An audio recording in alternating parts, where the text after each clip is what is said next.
Hey folks, it's Dr. Brenda, money coach, creator of the Gutsy Women Club and the Dream Plan Save Do program, full-time RVer, traveling the country with my 3 cats.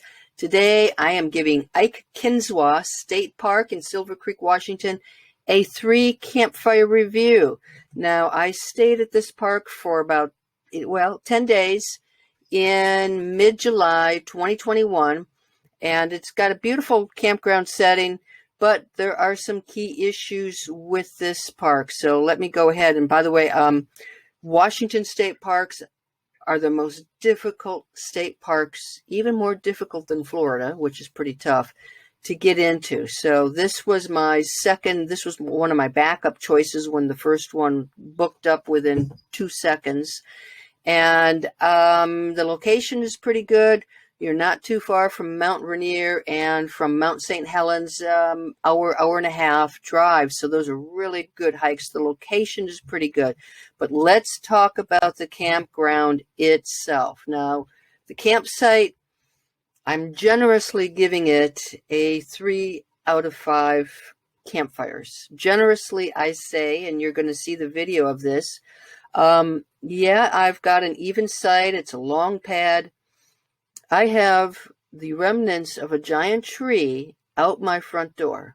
I have maybe 4 feet between me and that remnant. So I can't put out the awning. I can't sit out there. I do have managed to get my catio in the back of the RV site, but they've chopped down a tree. They've moved pieces of it around the perimeter of the site.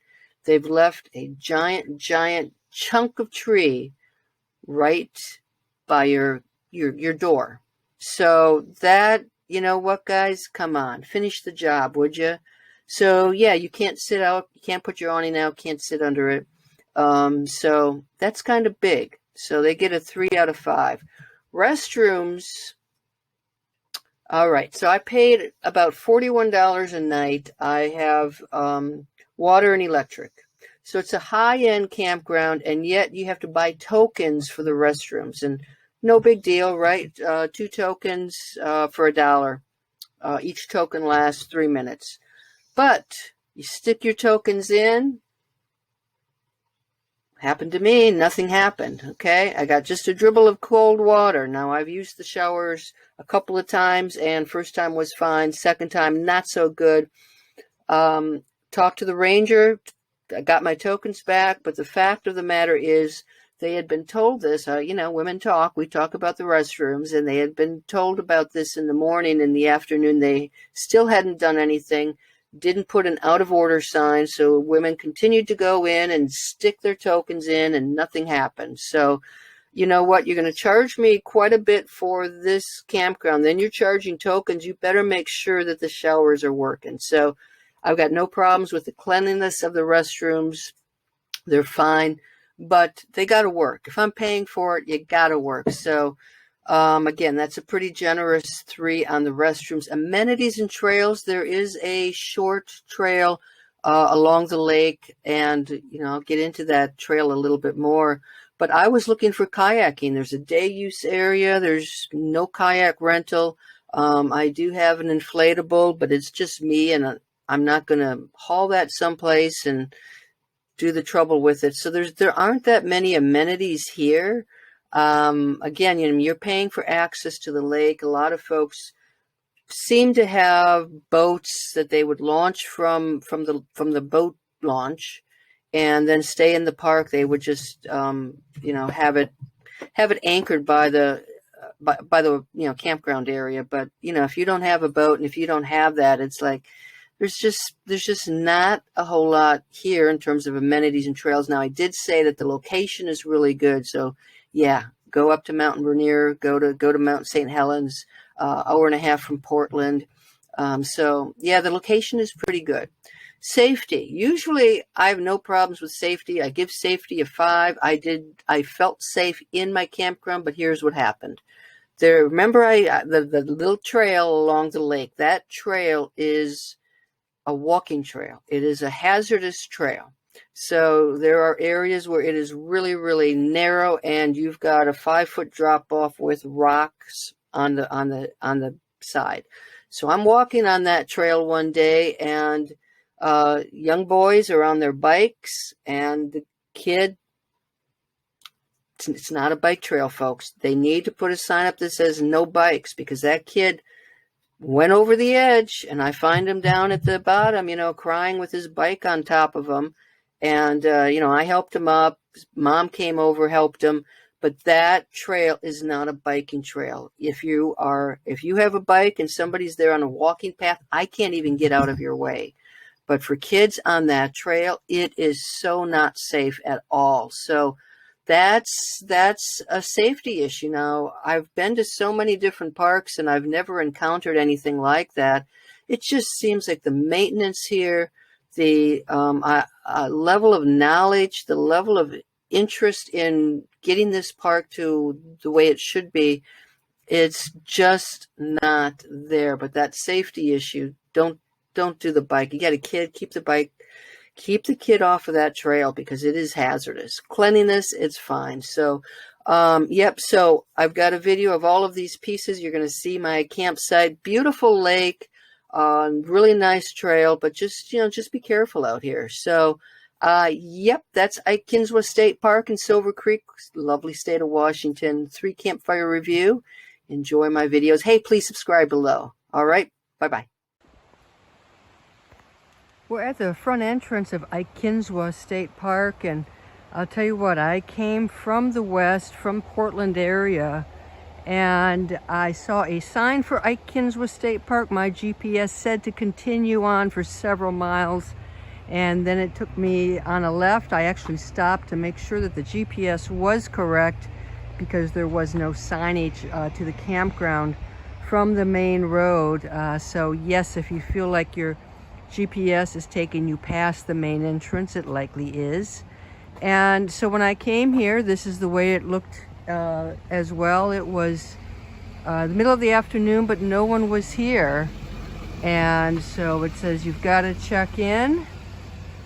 And to do so, I had to go to the pay station. So I drove up and I used the yellow telephone. Hey, Batman, anybody there? So I used the phone, and that connected me with the Washington State Parks. And they gave me my registration number and walked me through things. There are a fee envelope here. You can use that to add to your vehicle and your RV. So I had to have 2 different tags. The ranger came by as I was in the process, so he gave me the tags that hang down from the rear view mirror. So anyway, it was a little bit goofy, and that's the deal with the entrance.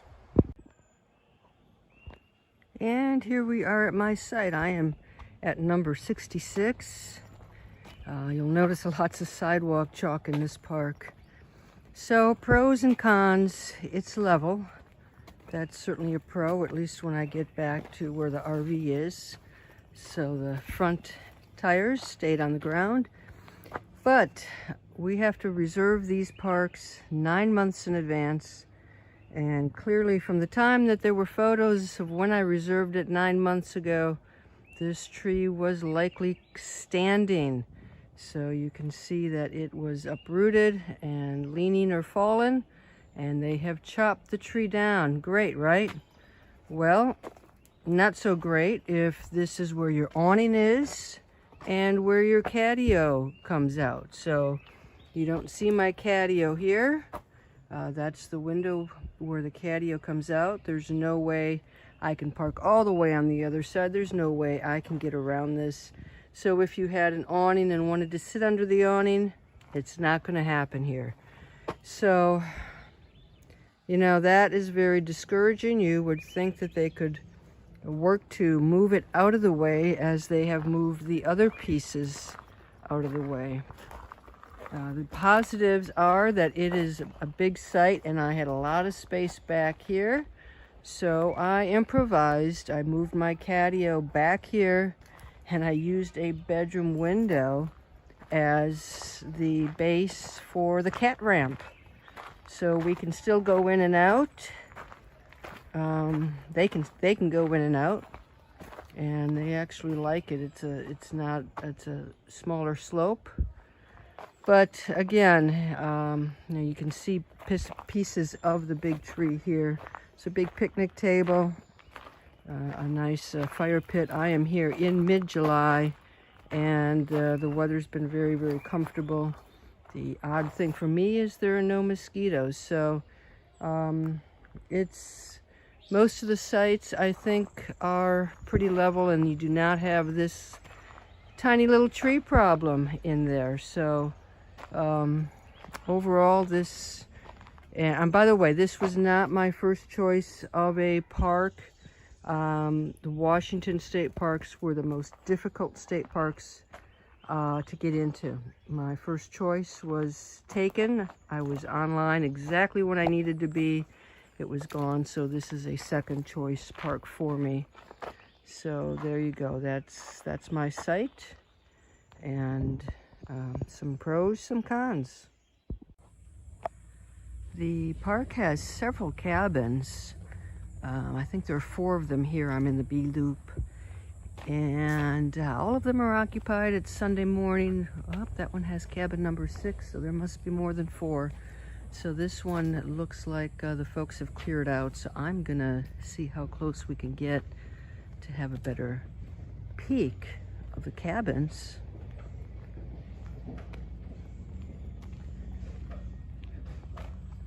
We've got a picnic table. Looks like it's being cleaned now. A fire pit.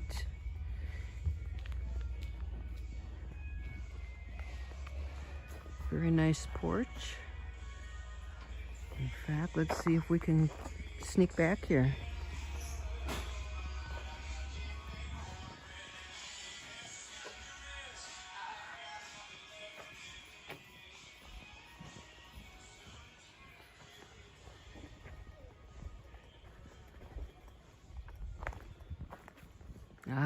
Some more cabins back here.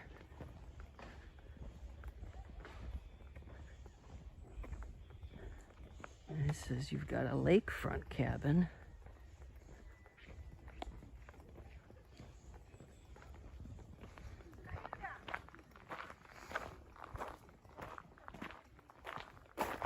Huh. And this would be your view. Okay. Definitely lakefront, guys.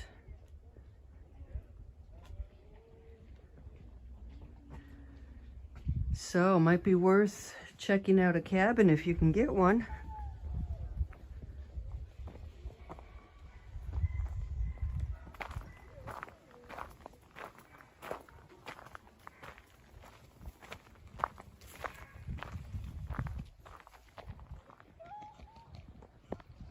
There you go.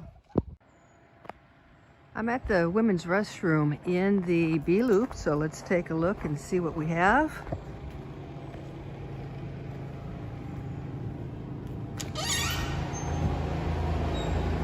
Okay, 2 sink stalls, hi guys. 2 restroom, 2 little toilets. And you've got 1 handicap stall. Hope you can hear me over the noise. I want to spend a little time in the shower, okay? 3-minute showers. You've got to deposit a token right here. And you can purchase it at a kiosk in front of the contact booth. And 3 minutes. Kiosk only takes $1 and $5 bills. And I'm going to tell you, as I mentioned, when I did the shower, it did not work. Put the tokens in, ate my tokens, got no water, got no warm water, just a trickle of cold water. I'm going to shut this because I want you to see something else. This is a doorstop. Look at all the hooks in here. Wow, what hook? There's not a single hook in the shower. Now I talked to the ranger, as I talked about, as I got my tokens back, mentioned no hooks. But yep, maybe we'll put some in. So I don't know who designed this. They tell me it used to be 2 stalls 2 shower stalls. They made it handicap accessible. Not a single hook. Requires tokens. I'm gonna head out. Yeah, requires tokens, and you can't count on it always working. So I did not check out the showers. I think there are some by the cabins. There's another loop, so there should be showers there as well. But the fact that you're paying a pretty sum of money for staying in this park, then they require tokens, and your tokens may not work. So, okay, so that is the shower situation, the bathroom situation. I hope you find that information useful, and I guess, you know, buy your own little plastic hooks to put over the door, because there are none in here. So I was at the campsite for several days before I ventured across the road to find the day use part of the park. So that when you check in, I received a map of the campground, but there's no mention of this little gym hidden on the other side. So when you enter the campground area, you're taking a left, but if you take a right, it's got a swimming sign, and this is the beach where they can launch things and go swimming. I am here. It is, yes, mid-July. Temperature's only 62 degrees. It's at noon. I'm on a Wednesday, so you can see that I've got the park almost to myself. But this is definitely worth checking out. Especially if you've got kids. They have this whole swim area. And again, this is kind of crazy for me, having lived in Virginia where summers are very, very hot, that it is so chilly that no one is out here. There's a playground and facilities. I'm gonna walk you over there. Just do a little loop to give you a good perspective.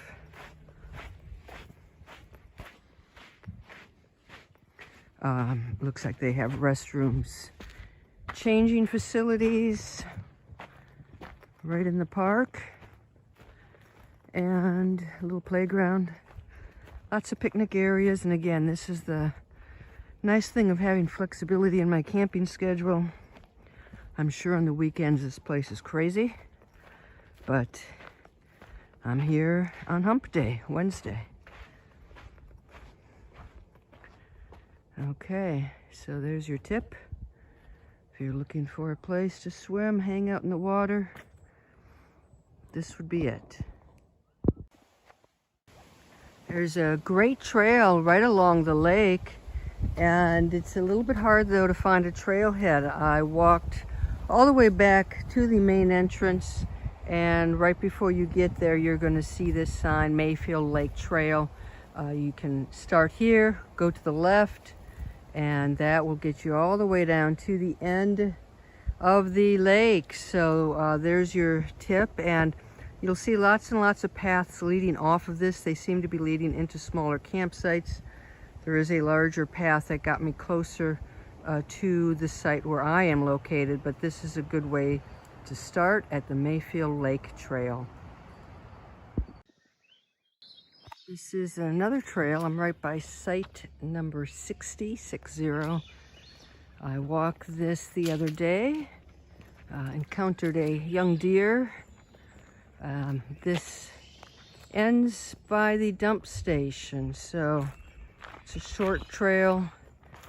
From the dump station, you could head towards the kiosk and head to the other trails, but it's all right. It's certainly spacious. Good if you've got a bicycle.